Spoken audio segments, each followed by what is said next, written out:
जिया तल के बिन बालम मोरे जिया।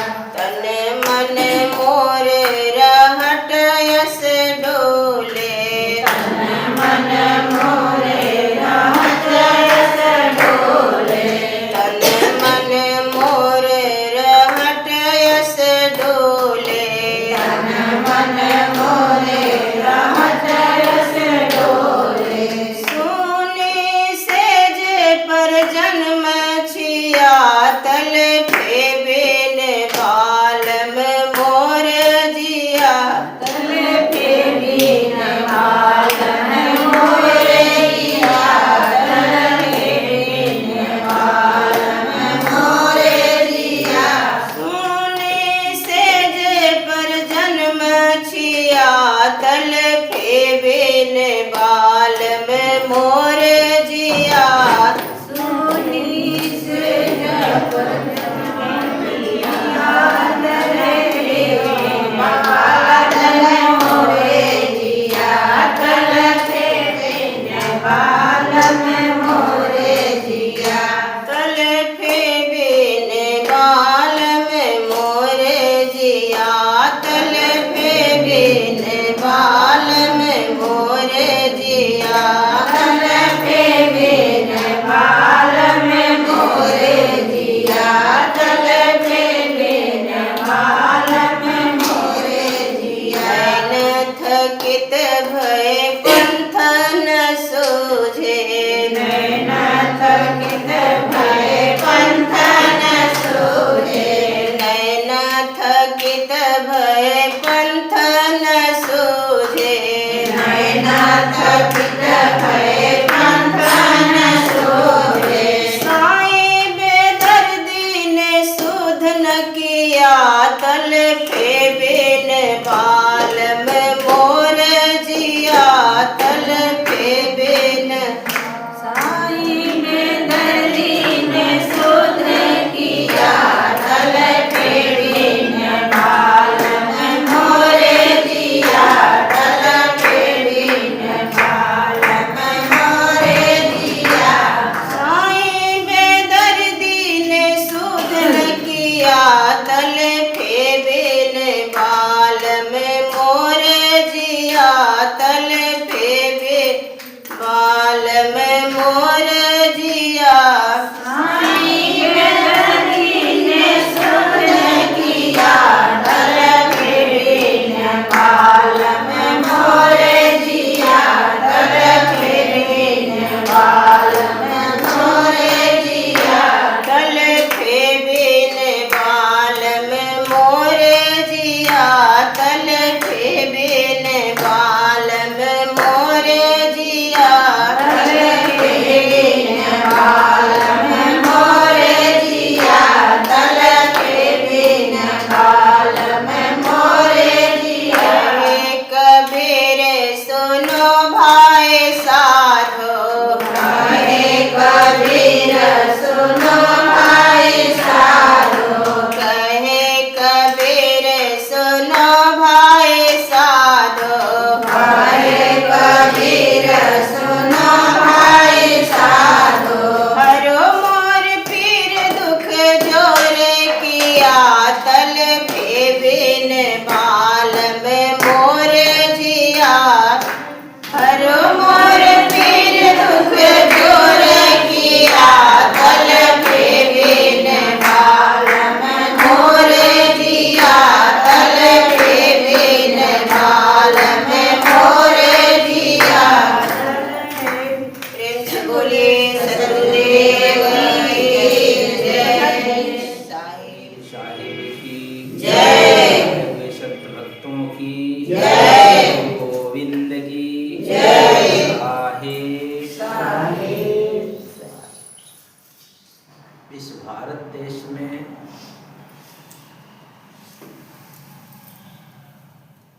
भगवान के नाम सुमिरने पर भी पाबंद था।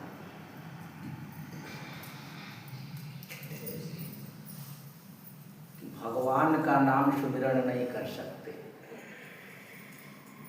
ऐसे भी पाबंद लगे हुए थे इस देश में। और इस देश जो भारत देश है, यहाँ पर वर्ण व्यवस्था जो किया गया,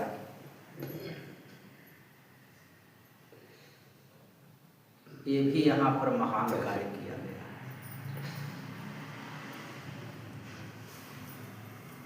यहाँ पर जो मनु महाराज हुए, आप लोग मनुस्मृति जानते होंगे, तो इस देश में बड़ा ही भक्ति के नाम पर कोलाहल है कि भक्ति छोटे वर्ग के लोग भगवान को सुमिर नहीं सकते, शूद्र तो बिल्कुल ही नहीं सुमिर सकता। सिर्फ इसी देश में, अन्य देशों में नहीं ऐसा। और छुआछूत का भी व्यवहार यही है।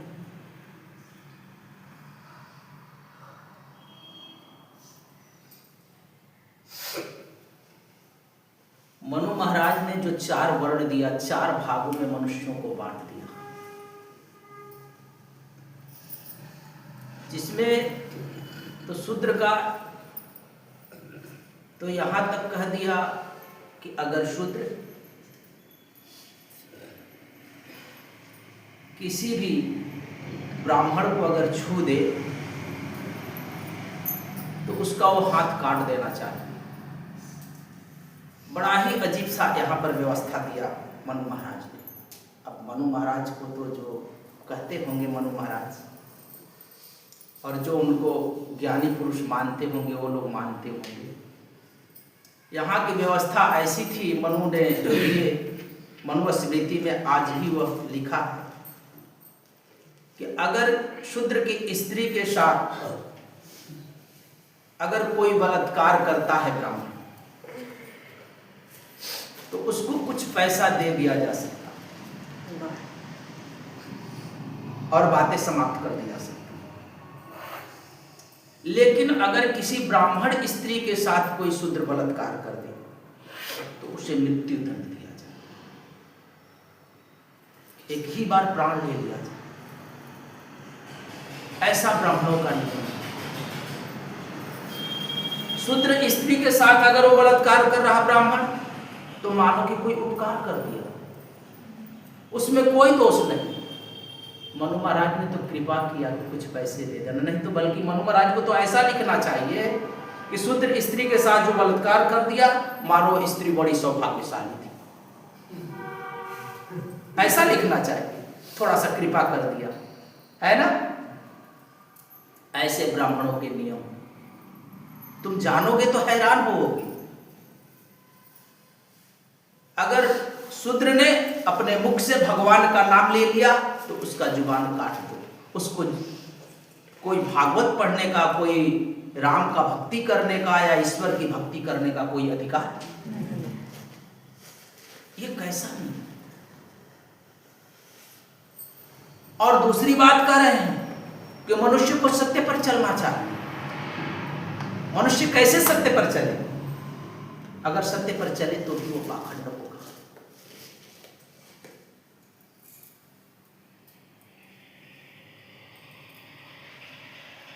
अगर शूद्र ब्राह्मण की अगर निंदा करता है तो उसकी जुबान काट दे। ब्राह्मण जिस स्थान से गुजरता हो या जिस स्थान पर रहता हो, वहां शूद्र को जाना सख्त माना, उस रास्ते से नहीं जाना।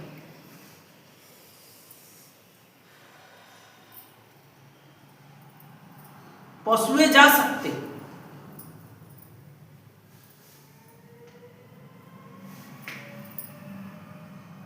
क्योंकि गाय हमारी माता है, इसलिए गाय जा सकती। और स्वाभाविक है कि गाय माता है तो बैल तुम्हारा बाप होगा, ये तो स्वाभाविक है। भैंस भी जा सकती क्योंकि मौसी लगेगी, मान लो वो मौसी लगेगी, क्योंकि गाय माता है तो भैंस मौसी। भैंसा भी जा सकता, मौसा हो। गधे भी जा सकते हैं,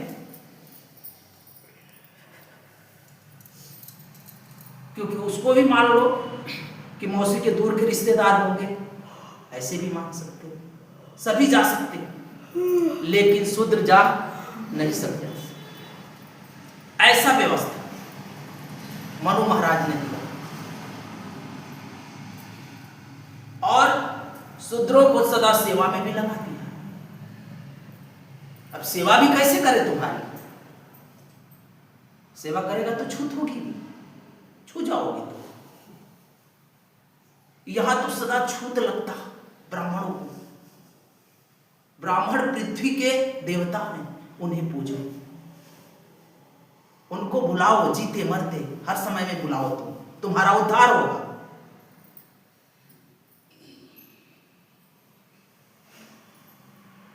मरने में भी बुलाओ, जीने में भी बुलाओ, और सत्य के मार्ग पर भी चलो, और इनसे सनातन धर्म के बारे में पूछो।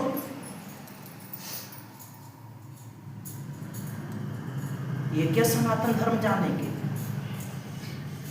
जो सत्य का अनुभव नहीं किया वो सनातन कैसे जाने? सनातन जान सकता, कोशिश भी करे बताने के लिए तो भी न कह पाएगा। कैसे कहेगा तुम्हें सत्य? तुम्हें छूत लगाता, मनुष्यों से मनुष्यों में मतभेद किया, मना किया, एक दूसरे को रोका। बाद में तो मंदिरों में तो जाने की दूर की बात करो, इनको तो गांव से बाहर रखा। अब तो मंदिरों में प्रवेश करा रहे, क्या आने दो शूद्रों को मंदिर में। अब तो कह रहे हैं कि तुम हिंदू हो, हिंदू हिंदू भाई भाई। क्यों भाई? इतने दिन से भाई नहीं थे, अब भाई बन गए। बिल्कुल ही इनसे विरोध करना चाहिए। मैं कहता हूं कि इन ब्राह्मणों से विरोध करना ही चाहिए, इनकी कोई बात नहीं सुननी चाहिए।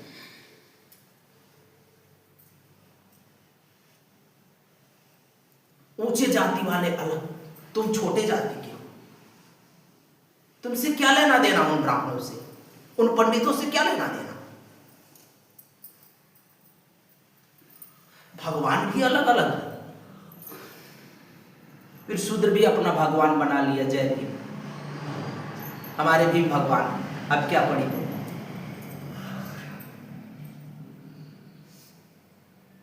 और ये लोग बड़े होशियार। बाबा साहेब का शादी ले जाकर ब्राह्मणी से करा देते, कहते हैं कि अब कोई छुआछूत का भेदभाव नहीं। थे महात्मा गांधी, ऐसा किया काम, और ऊपर से नया खंड कर लिया।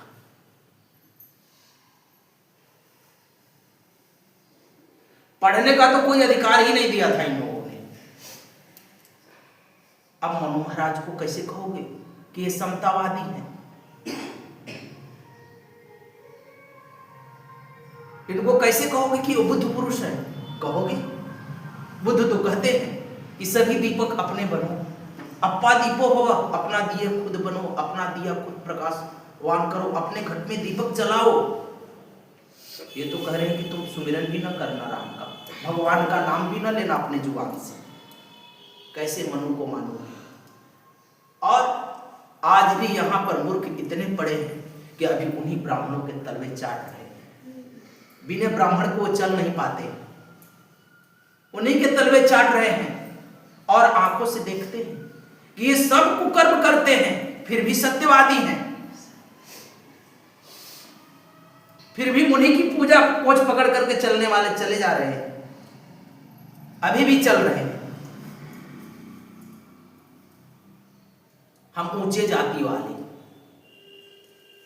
किस चीज का ऊंचा? कर्म तो नीचा है।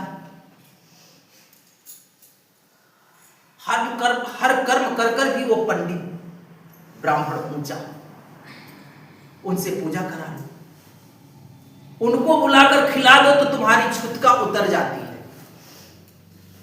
है ना? वो खा लेते हैं तो तुम्हारी घर की अशुद्धि शुद्धिकरण में बदल जाता है।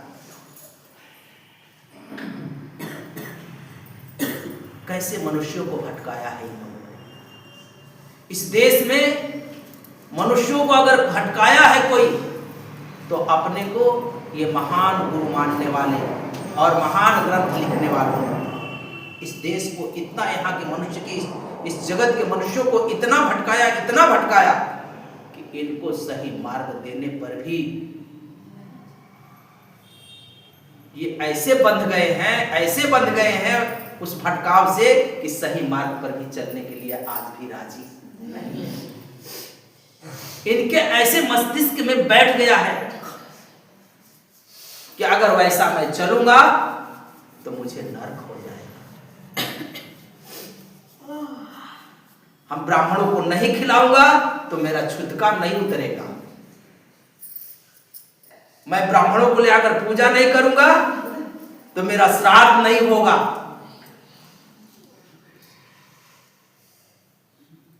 ये तो घोर अनर्थ है। यहां पर मनुष्यों के साथ बेईमानी किया गया। कुछ चालबाज लोगों ने ये बेईमानी किया सभी मनुष्यों के साथ। अच्छा हुआ कि बुद्ध जैसे लोग आए, महावीर जैसे लोग आए। अच्छा हुआ कि संतों का आगमन हुआ, कबीर जैसे लोग आए, तुम्हें जीने का राह दिया। रविदास जैसे लोग आए, तुम्हें भक्ति करने का मार्ग दिया, वरना उन्हें भी नहीं चलने दिया गया, उन्हें भी रोका गया।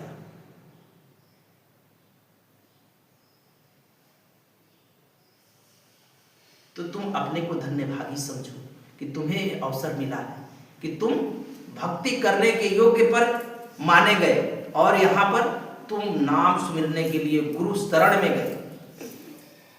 वरना गुरु तो दूर करो, तुम्हें मंदिर में भी जाने का अधिकार नहीं था। तो अपने को धन्यभागी समझो कि हम किसी संत और गुरुओं के शरण में गए। और आज भी उन लोगों के ही तलवे चाट रहे हैं कुछ लोग जो अपने को ऊंचा मानते हैं। लेकिन ब्राह्मण से तुम ऊंचा कभी नहीं हो सकते। हमारे यहां कोई जाति नहीं होती, तुम चाहे किसी भी जाति के हो। यहां पर एक ही भाषा चलती है, साहेब बंदगी। यहां पर पालागो पंडित जी नहीं चलता, यहां पर जयराम जी की बाबू साहेब नहीं चलता। यहां पर एक भाषा चलती है, साहेब बंदगी। तुम किस जाति से हो इसका कोई पूछ यहां नहीं। कबीर साहब ने सबको समानता दिया, समान शिक्षा दिया कि सभी एक बराबर है, कोई छोटा बड़ा नहीं। इन ब्राह्मणों ने तो तुम्हें चलने का रास्ता भी रोक दिया था। और जो आज भी उनके तलवे चाट रहे हैं, जो आज भी उनके पीछे पीछे, वो अपने को सौभाग्यशाली समझ रहे हैं। तो भाई तुम बनो सौभाग्यशाली, हमें तो सौभाग्यशाली नहीं बनना। क्योंकि अगर तुम कह रहे हो कि सत्य के मार्ग पर चलो तो फिर भेद कैसा? शूद्रों का परमात्मा अलग होता, ब्राह्मणों का परमात्मा अलग होता। तुम्हें बनाने वाला दूसरा बनाया, शूद्र को बनाने वाला दूसरा बनाया, अन्य जीवों को बनाने वाला दूसरा तीसरा बनाया। फिर कौन है? या तो तुम यूं ही लिख दिया, जो मन में आया वो लिख दिया, जो तुम्हारा हित में आया वो लिख दिया। रीति रिवाज शादी ब्याह तक तुमको कर फंसा दिया।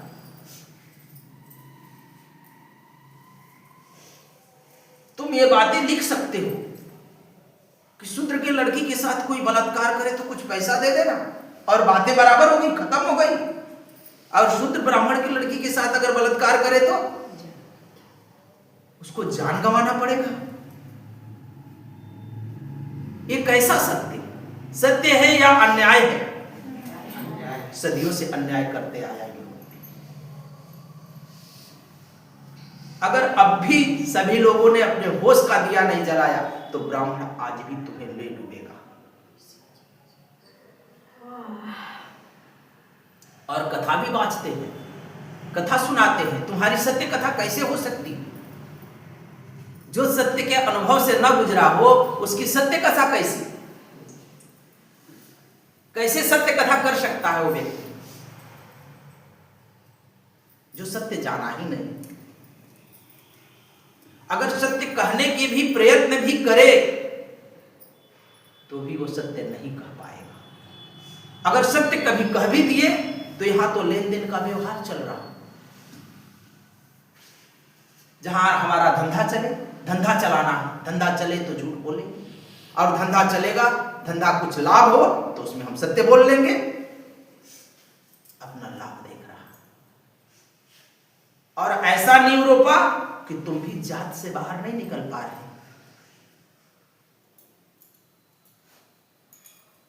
तुम भी अटके हुए हो उसी जात में, जात पात लेकर के। हम बड़े जात, वो छोटे जात, ये मुझसे छोटा जात, कैसा सिस्टम से बनाया। किसी भी जात पात में नहीं पड़ना चाहिए। हमें भक्ति करने के लिए कोई भी जाति कर सकता है, कोई कहीं भी जा सकता। अब वो मंदिर में गुहार है कि सभी शूद्र आए मंदिरों में, अब नहीं रोक रहे। अब हम नहीं जाएंगे, अब हम नहीं जाएंगे, अब हम अपना मंदिर बनाएंगे। तुम अपना मंदिर में पूजा करो, हम अपने में रहेंगे, हम भी तुम्हारे में नहीं रहेंगे। अब तुमको हमारे पास आना है तो आओ, हम तुम्हारे पास नहीं आते। जहां भी ऊंच नीच हो, भेदभाव, वहां क्या जाना? वहां सत्य कैसे मिलेगा? वहां भक्ति कैसी? इसलिए गुरु के शरण में जब हम जाते हैं तो गुरु हमें सत्य दर्शाता है, सत्य देता है, नाम देता है, उस ईश्वर के बारे में समझाता है, वो परमात्मा कैसे प्राप्त होता। और कबीर साहब भी कहते कि अपने घट में दिया ना बार, अपने घट को प्रज्वलित करो। नाम मिला, नाम मिला तो हम सुमिरन करें, ध्यान करें प्रतिदिन। लेकिन अगर नाम की कमाई न करें तो हम भी उस ब्राह्मणों के जैसा ही पाखंडी बनेंगे, हम भी मतभेद करेंगे। और वैसे चालबाज लोग तो यहां भी घुसते हैं, जो कि पाखंड में से निकलकर आकर यहां भी पाखंड फैलाने की कोशिश करते हैं। यहां भी आते हैं पाखंड फैलाने के लिए, मतभेद डालना। मतभेद जो डालता हो समझ लेना कि मनुवादी है वो व्यक्ति। जो परस्पर प्रेम में मतभेद डाले वो कौन हो सकता है? मनुवादी हो सकता है। मनुष्यों में मतभेद डालना वहीं से शुरू हुआ। मनुष्यों को बांट देना।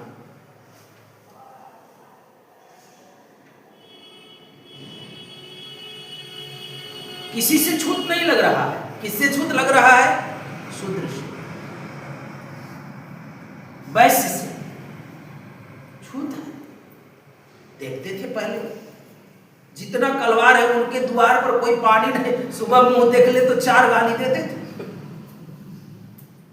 कलवार का मुंह देख लिया पूरा दिन खराब जाएगा। ये सारा कलवार जितना है वो जा करके पंडितों के पैर पकड़कर धो रखकर पी रहा है।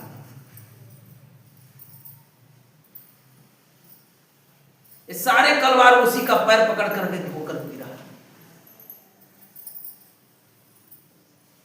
भगवान कृष्ण यदुवंशियों में हुए, अब पूजनीय ब्राह्मण बन गए। भगवान जिसके कुल में पैदा हुए वो कुल पूजनीय हो सकता ना कि ब्राह्मण। राम क्षत्रिय में पैदा हुए, फिर ब्राह्मण क्यों पूजनीय हो गया? क्षत्रिय पूजनीय होना चाहिए। समझने की बातें हैं, ये बहुत बड़ी जालसाजी है और सभी के साथ ये जालसाजियां शुरू है। और तुम अभी भी माने जा रहे हो उन पंडितों को, उन ब्राह्मणों को। बिना पंडित का कथा ना हो तुम्हारा। क्यों? तुमको पढ़ने लिखने नहीं आता, तुम्हारे परिवार में कोई पढ़ा लिखा नहीं है, वो कथा नहीं सुना सकता तुमको, तुम अपनी कथा नहीं पढ़ सकते हो।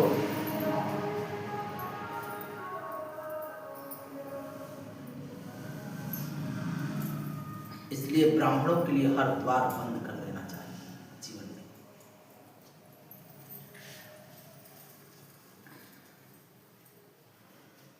जो लोग पंडितों के आज भी चक्र में पड़ा है वो आज भी भटक रहे हैं, क्योंकि वहां कोई मुक्ति का मार्ग ही नहीं। अगर मुक्ति का मार्ग किसी ने दिया तो वो सदगुरु कबीर साहब। मुक्ति की बातें उनके पास आई है, लेकिन वह भी मुक्ति नहीं है, उनमें भी जन्म मरण होता। मुक्ति तो संतों के पास है, सदगुरुओं के पास मुक्ति मिलती है, मुक्ति किसी और के पास नहीं मिलती।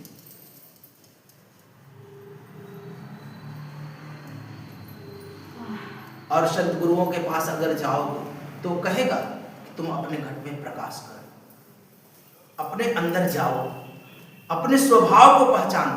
मैं ये नहीं कह रहा कि तुम सत्य बोलना, सत्य बनने की बात कर रहा हूं, सत्य बोलने की बात नहीं कर रहा।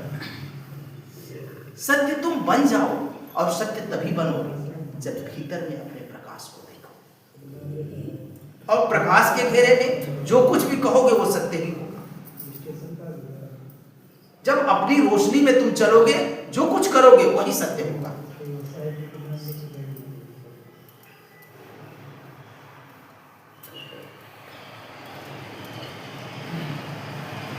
पंडितों की तो हाल वैसी है कि दूसरे के तरफ प्रकाश करते हैं, दिया तले अंधेरा। दीपक देखते हो, दूसरे को ज्ञान देता है और स्वयं दूसरे को रोशनी करता और स्वयं अंधेरे में पड़ा रहता।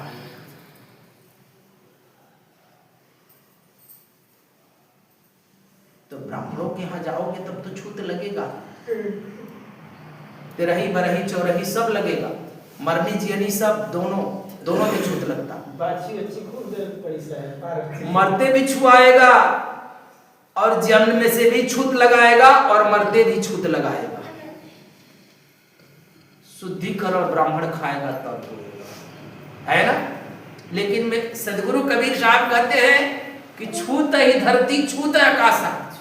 छूत किसको लगा रहे हो जी? ये धरती भी छूतार है और आकाश भी छूतार है। छूत ही पांच तत्व पर आकाशा, छूत ही से उपजा संसारा, है छुतिया गुणगांव तुम्हारा।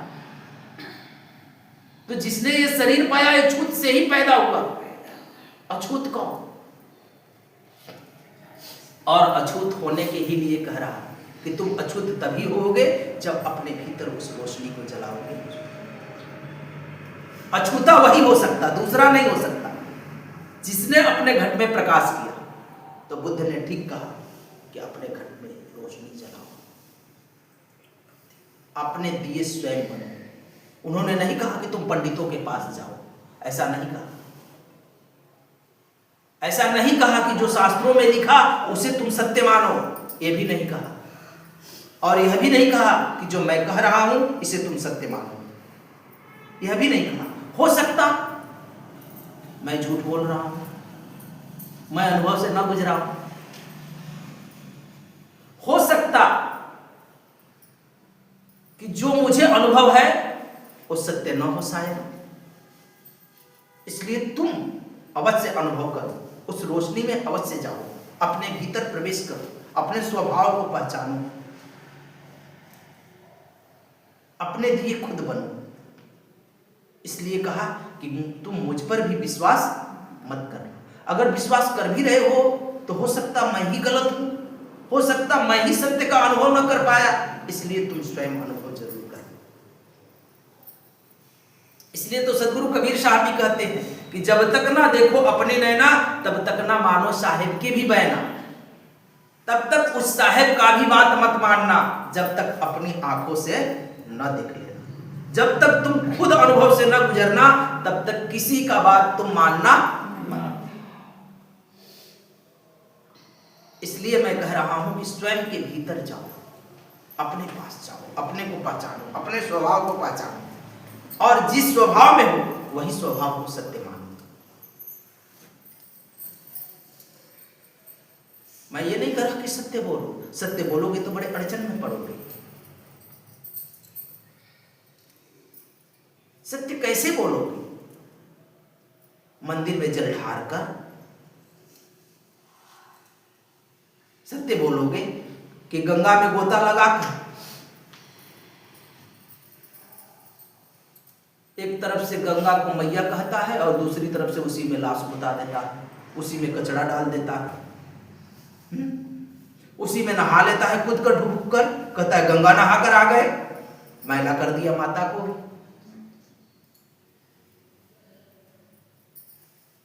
क्या करोगे? किन किन आडंबर और पाखंड में जियोगे? फिर उसने तो भूत दूत भी प्रकट कर दिया और उस भ्रमणाओं में सारे संसार के मनुष्यों को डाला। अगर देवी देवता से अगर बच गए तो भूत दूत में जाओगे, है ना? भूत दूत से उबरोगे तब देवी देवता, देवी देवता से तब भगवान, तब गुरु, तब संत। संतों ने सहज में दे दिया सभी को भक्ति, भक्ति का आधार दिया गुरुओं ने, संतों ने सबको, जन जन को दिया भक्ति करने का अधिकार। ऐसे संतों को छोड़ करके तुम कहां जाकर उद्धार पाओगे? और कबीर ने जितनी सरल और सहज में संदेश दिया इस जगत में, जो कबीर को नहीं पहचाना और नहीं जान सका, कबीर पंथ होकर भी अगर वो भटक रहा तो समझो कि वो कहीं उसका जगह नहीं, वो हर दिशा में भटकेगा। क्योंकि जितनी सरलता में भक्ति सदगुरु कबीर साहब ने बताई, सीधा कहा कि सहज भक्ति अति सहज है, कहे कबीर सहज अति रहनी, सो प्रगट कर गाई, सुख दुख से कोई परे परम पद, सो पद है सुखदाई। कहते हैं कि इन सुख और दुख तो शरीर तक सीमित है, लेकिन परम सुख शरीर के पार है। ये तो तुम्हें 70-80 साल के लिए मिला है ये जीवन, कितना दिन तुम इस शरीर में कष्ट भोगोगे, लेकिन शरीर छूटने के बाद वो परम सुख का जो अनुभव है तो वो आज करोगे तभी तब होगा। इसलिए उस परम सुख के लिए उस परम ज्योति को जलाओ अपने भीतर, उस परमात्मा में गोता लगाओ, जो वो नाम की कमाई करो। बाहर की कमाई तो तुम करते हो, खेती बाड़ी, सुबह शाम, गैया भैंसी, है ना, ऑफिस जाना, काम धंधे में जाना, सब कुछ कर लेते हो, लेकिन उसके लिए, उस धन के लिए कोई उपाय ऐसा कभी विचार करते हो कि मेरे भीतर अभी वह परम ज्योति नहीं जला, अभी तक उस प्रकाश का मिलना नहीं, अभी तक मैं अपने स्वभाव को नहीं पहचाना? कैसे पहचान?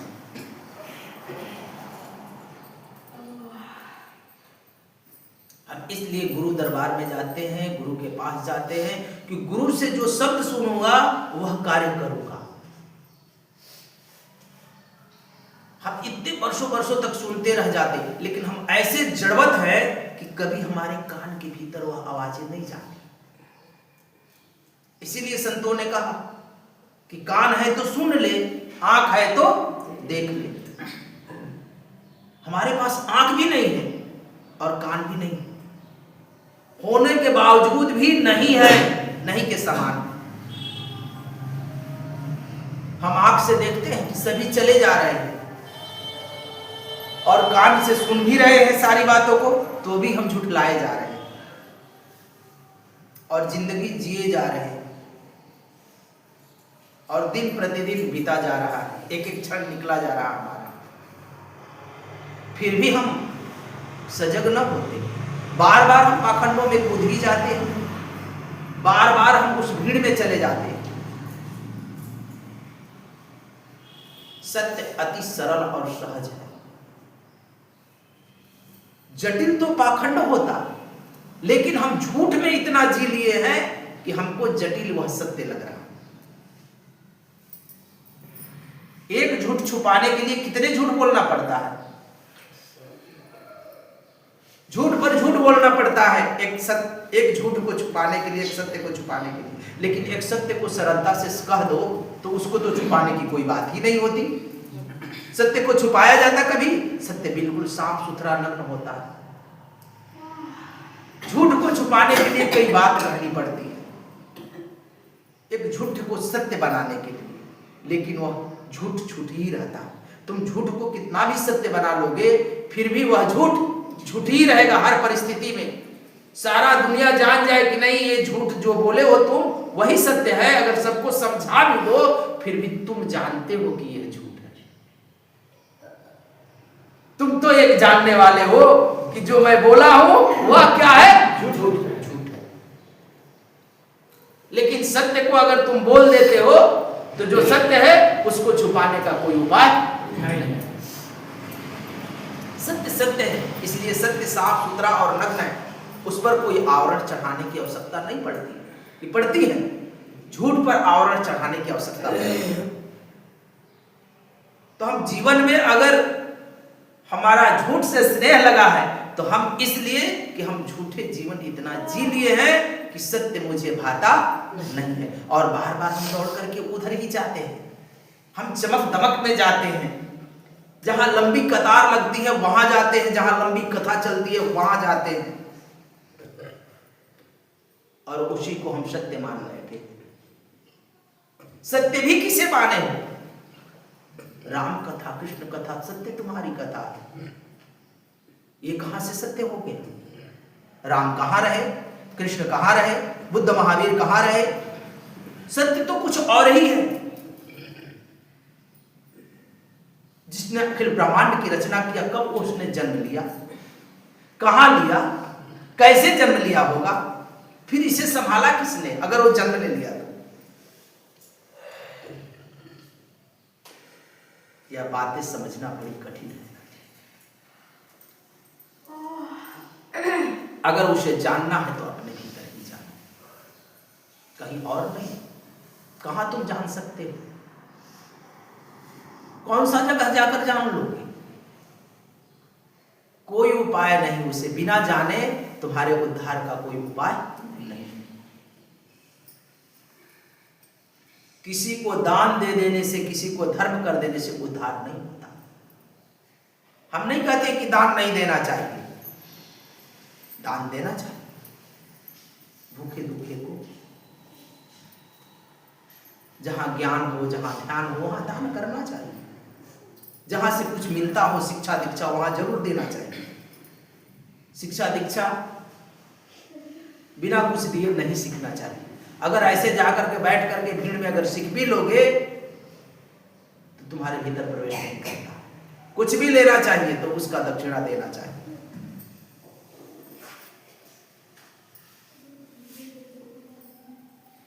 लेकिन इन आडंबर और पाखंडों से कब निकलोगे? निकलने का जीवन में उपाय होना चाहिए।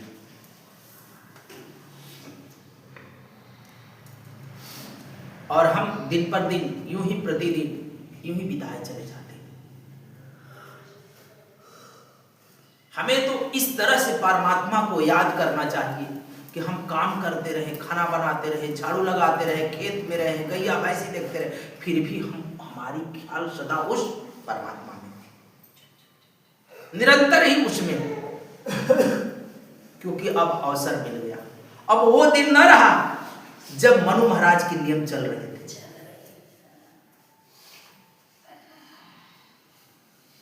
मनु महाराज के नियम में एक बार क्या हुआ कि एक ब्राह्मण का नौजवान बेटा मर गया राम राज्य में। और एक जब बेटा मर गया तो राम से जाकर कहा कि हमारा बेटा मर गया, कहीं पाप हो रहा है।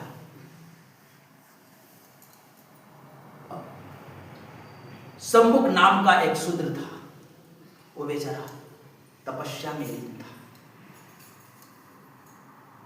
तपस्या में लीन था। वो ईश्वर की तपस्या कर रहा था जंगलों में जाकर। ब्राह्मण को किसी तरह से वो पता चल गया कि कोई शूद्र भगवान की भक्ति कर रहा है। जाकर राम से कहा गया। राम अपनी सेना को लेकर कहा कि मनु महाराज ने ऐसा लिखा कि शूद्रों को कोई अधिकार नहीं है कि वो जब तप करे।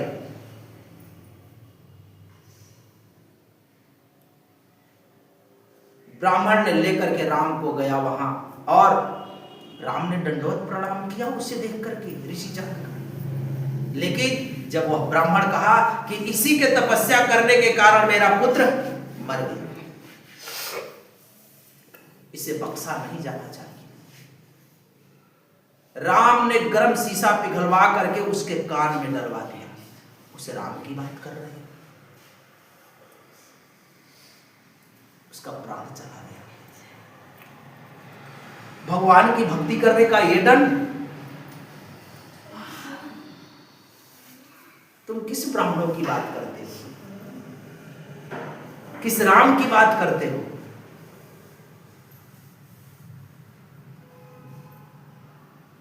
इसलिए जो जहां झूठ ही रोपा गया वहां से सत्य कैसे मिलेगा तुम्हें, और सनातन कैसे वो कह सकता? सनातन की बात संत करते हैं, सनातन की बात ब्राह्मण नहीं कर सकते, वो कहीं से भी नहीं कर सकता। ब्राह्मण सनातन से बड़ी दूर है, और जिनको यहां पर क्या कहते हैं कि कभी अपना भोजन नहीं दिखाई पड़ा, वो व्यक्ति सनातन सिखाते फिरता है।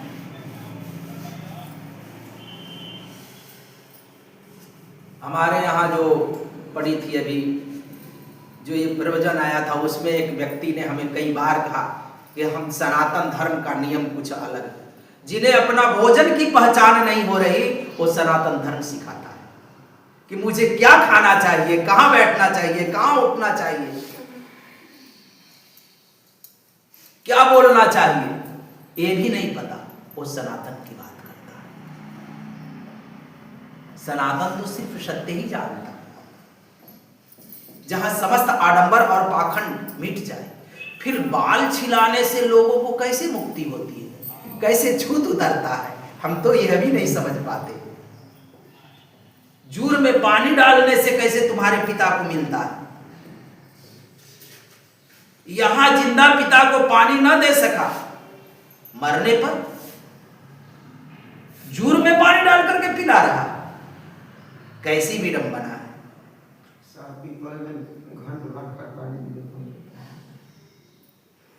यहां पानी मिल रहा था, कहता कि चुप रह बुढ़वा, हल्ला मत कर। अब मरने पर मां मर गई, भोजन नहीं दे रहा, अब मरने पर पूरा कौवे को खिला रहा है, कहता दूध मुही का भात खिलाते हैं हम। कैसे खिला रहा हो? वो कौवा खा गया, चिड़िया खा गई कि उसकी मां खा गई, समझ में नहीं आ रहा। अब कितना पाखंड में जियोगे? इससे भी बड़ा और कोई पाखंड हो सकता? जिंदा माता पिता है, जो सेवा करना है कर लो, नहीं करना नहीं करो। मरने के बाद तुम्हारा कुछ करने से कोई लाभ? अगर कुछ होता है भी तो साधु संतों की सेवा और बंदगी और उनको दान धर्म करने से कुछ हो सकता, क्योंकि वो तुम्हारा अन्न खाएंगे तो शायद आंख बंद कर करके हरि का स्मरण करते हैं, तो शायद उस अन्न खाने से शायद वहां पर उसका उद्धार हो सके, कहीं चेतना रुकी हो तो। कि ब्राह्मण खाकर गया और घर पर जाकर सोया है? और दान जो दिया तो दारू जाकर पिया और मुर्गा खरीद कर खाया घर पर, अन्न हिंसा किया, उससे तुम्हारा उद्धार होगा कभी? साधु तो कोई भी साधु हो सकता, और साधु सभी जात के होते, उसमें जाति होती ही नहीं साधुओं की। अगर एक साधु भोजन कराते हो तो 100 ब्राह्मण के बराबर होता है। एक साधु को भोजन कराते हो तो 100 ब्राह्मण भोजन कराने के बराबर होता है।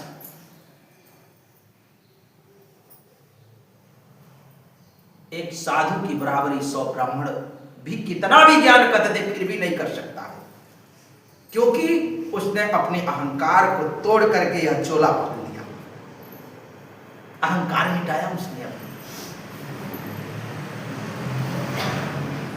जगत का तो अहंकार मिटा ही दिया, उसे कोई भी कह सकता है, थोड़ा भी गलती करेगा तो ये साधु होकर के ऐसा कर रहा नहीं, जिसको चलने ना आए वो भी कह लेता है, जो रोज गलती करता है वो भी कह लेता है इस साधु भइल वाला, साधु है कि साधु है, वो बेचारा ऐसे ही नहीं करता है, ऐसे ही डरा रहता है, कोई दोष न मिल जाए।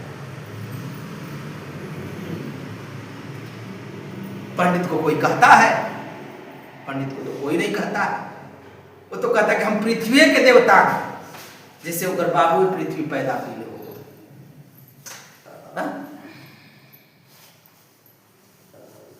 कुछ भी लोग कर रहा है, इसलिए अपनी बोध, अपनी विवेक, अपनी समझ के साथ अपने जीवन को जियो। बड़ी मुश्किल से ये जीवन मिला है, हमें खुद इन आंखों से हम देख रहे हैं कि क्या हो रहा है, फिर भी हम पीछे पड़े हैं।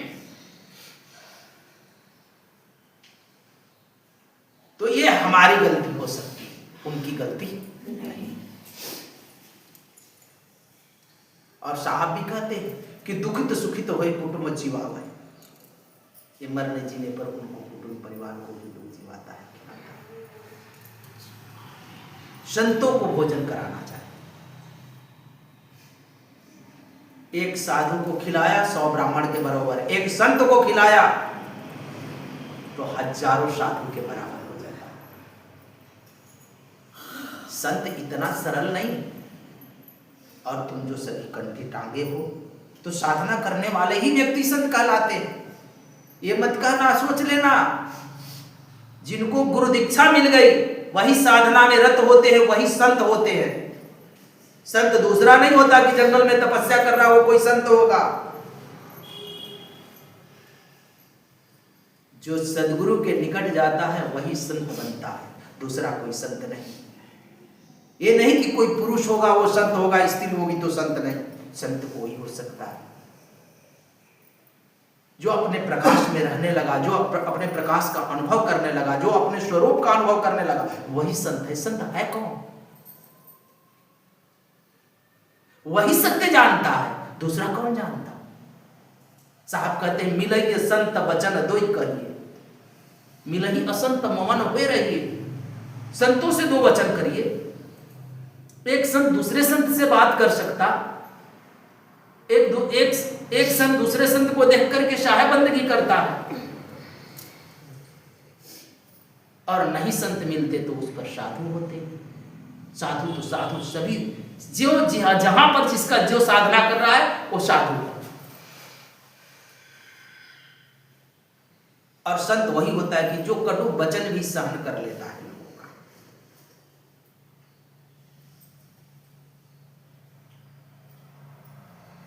और यहां पर तो कितने लोग ये भी कहते हैं कि कहां संत मिलते हैं कि हम भंडारा कराएं। अजीब अजीब लोग हैं, कहां संत है? तुम क्या हो? तुम कौन हो? तुम खुद को नहीं पहचाना कि मैं कौन हूं। तुम यहां क्या बन बैठे हो? क्या अभी तक तुम्हारे भीतर कोई रोशनी नहीं जली? क्या अब तक अंधेरे में ही थे? तुम पहले ही हारे कि मैं ऐसा नहीं हो सकता। क्यों? परिवार में हो इसलिए, घर समाज में रहते हो इसलिए। घर समाज में भी रह करके परमात्मा का अनुभव किया जा सकता, उसे जाना जा सकता, संत हुआ जा सकता, अनुभव किया जा सकता है, उस परमात्मा को उतारा जा सकता। उसके लिए कहीं जंगल में जाने की जरूरत नहीं, न कहीं आश्रम पकड़ने की, न कहीं मंदिर पकड़ने की, न कहीं गुरुद्वारा पकड़ने की। तुम जहां हो, जिस हाल में हो, जिस काम को कर रहे हो, वहीं से तुम उसे उतार सकते हो। हमसे तुम लोग कहते हो कि इतना पार नहीं लगता, तुम लोग झूठ बोलते हो। इसीलिए मैंने कहा कि तुम झूठे में इतने जिए हो कि झूठा स्वभाव में तुम चल रहे हो। तुम्हारा स्वभाव झूठा हो गया, तुम्हारे रग रग में झूठ भर गया है। जिस हाल में हो, जैसा भी हो, वहीं तुमको अनुभव होने लगेगा। करते नहीं, तुम्हारे चित्त में कभी वो बसा ही नहीं। चित्त में तो चोर बसा है, चित्त में परमात्मा कहां बसा है? उसके लिए तो जगह ही नहीं। इतने समाज के कोई जहर को पी लिए, उसका बिख ही नहीं उतर रहा कि तुम्हारे चित्त में अमृत समाए। अमृत का एक बूंद नहीं लेते हो। तुम यही सोचते हो कि हमें करने की क्या आवश्यकता। तुम्हें ही आवश्यकता है, इसलिए तुम आए हो। और ऐसे कई जन्म बिता दिए तुम बैठ बैठ कर, कई जन्म बिताए हो, ये पहली बार नहीं। तुम सोचते हो कि आज नहीं कल, ऐसे कर कर कर तुम कई जन्म चूक गए। और ये अवसर फिर चला जाता है तो कई करोड़ वर्षों के बाद ये जन्म मिलता है, बड़ी मुश्किल से। और मिला हुआ जन्म को खोना नहीं चाहिए, अपने दीपक को जला ही लेना चाहिए। अगर संसार में आकर के अपने दीपक को प्रकाशवान नहीं किया तो इस संसार में कोई कार्य नहीं किया। या मनुष्य बनकर आया, पशु बनकर आया, दोनों बराबर है।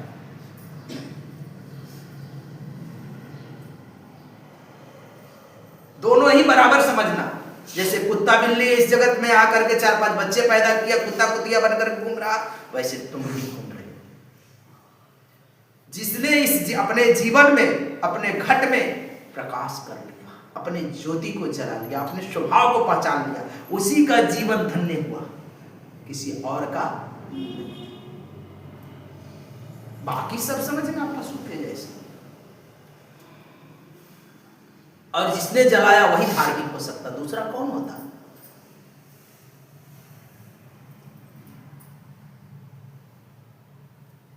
और जो कुछ यहां तुम बटोर रहे हो, मैंने कई बार कहा कि जो कुछ बटोरे हो छूट जाएगा, अगर नहीं छोड़ोगे तो छीन लिया जाएगा।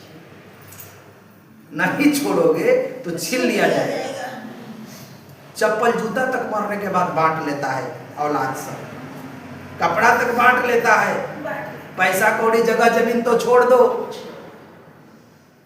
तुम्हारा सब बांट लेगा। इसलिए जो योग्य है उसे कर लो, उसमें से मुझे कुछ नहीं मिलने वाला।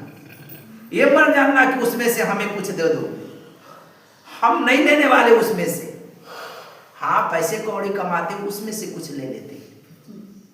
अब वो भी तुम देते हो, तब नहीं दोगे तो वो भी वैसे ही रह जाता, वो भी तुम्हारे यहाँ सड़ते रहता है। हमारे यहाँ रहेगा तो हम कुछ और कर देंगे,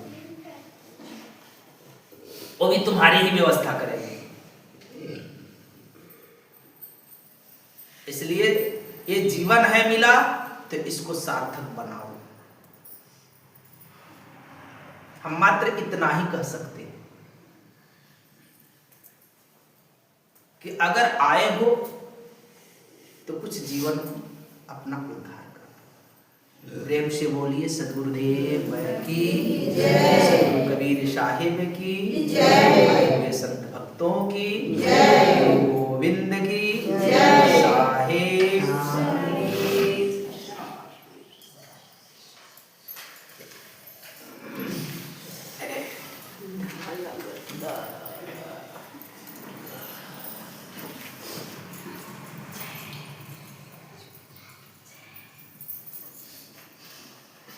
एक भजन गा लीजिए। उम्र तेरी बातों में बीत गयो कि हरि से कब उन्हें भयो। उम्र तेरी बातों में बीत गयो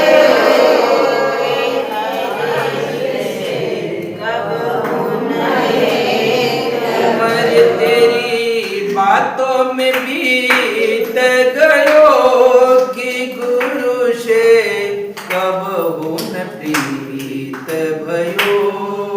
उम्र तेरी बातों में बीत गयो कि गुरु से कब हुन प्रीत भयो।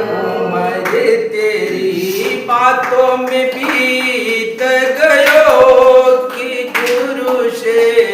कब हुन प्रीत भयो। उम्र तेरी बातों में बीत गयो कि गुरु से कब हुन प्रीत भयो। 12 बरस बालापन बीते, 12 बरस बालापन बीते, इसमें जवान भयो,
भयो।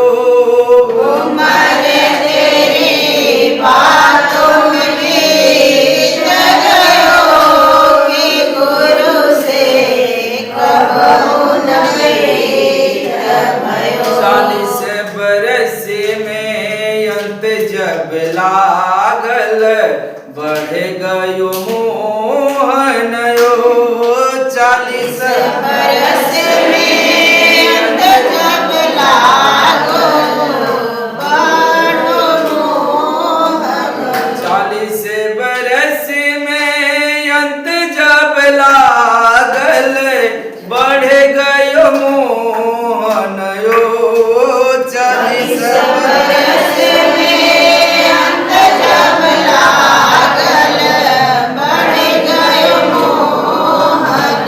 बरस 50 कमर भाई टेढ़ी। बरस 50 कमर भाई टेढ़ी। बरस 50 कमर भाई टेढ़ी। सोचत खाट पयो। बरस 50 कमर भाई टेढ़ी। सोचत खाट बरस 50 कमर भाई टेढ़ी। सोचत खाट पयो। बरस 50 कमर भाई टेढ़ी। सोचत खाट उम्र तेरी बातों में बीत गयो कि गुरु से कबहू न प्रीत भयो। उम्र तेरी बातों में बीत गयो कि गुरु से कबहू न प्रीत भयो। उम्र तेरी बातों में बीत गयो कि गुरु से कबहू न प्रीत भयो। उम्र तेरी बातों में बीत गयो कि गुरु से कबहू न प्रीत भयो। उम्र तेरी बातों में बीत गयो कि गुरु से कबहू न प्रीत भयो। उम्र तेरी बातों में बीत गयो कि गुरु से कबहू न प्रीत भयो। वर्ष 60 70 के भीतर केस सफेद भयो। बरस 60 70 के भीतर केस सफेद भयो। वर्ष 60 70 के भीतर केस सफेद भयो। बरस 60 70 के भीतर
गुरु भक्ति न साधु की सेवा, ना गुरु भक्ति न साधु की सेवा, ना गुरु भक्ति न साधु की सेवा, ना शुभ कर्म कियो, ना गुरु भक्ति न साधु की सेवा, ना शुभ कर्म कियो, ना गुरु भक्ति न साधु की सेवा, ना शुभ कर्म कियो, ना गुरु भक्ति न साधु की सेवा, ना शुभ कर्म कियो, कही कबीर सुनो भाई साधो, कही कबीर सुनो भाई साधो, कही कबीर सुनो भाई साधो, छोला छूटी न गयो, कही कबीर सुनो भाई साधो, चोला छूटे न गयो, कही कबीर सुनो भाई साधो, चोला छूटी न गयो, कही कबीर सुनो भाई साधो, चोला छूटे न गयो, उम्र तेरी बातों में बीत गयो, कि गुरु से कबहू न प्रीत भयो, उमर